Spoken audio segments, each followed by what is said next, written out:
Hi everyone, welcome to this video. In this video we will see how we can take or subscribe trial version for Dynamics 365 Finance and Operations. First we have to click on trials.dynamics.com, then you have to click on finance, then we have to click on the Finance and Operations app.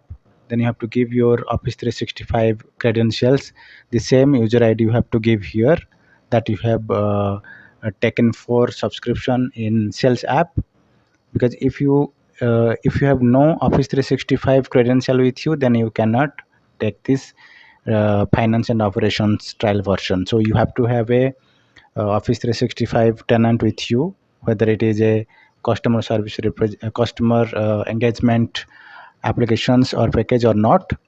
Now once you have this, you can click on this get started.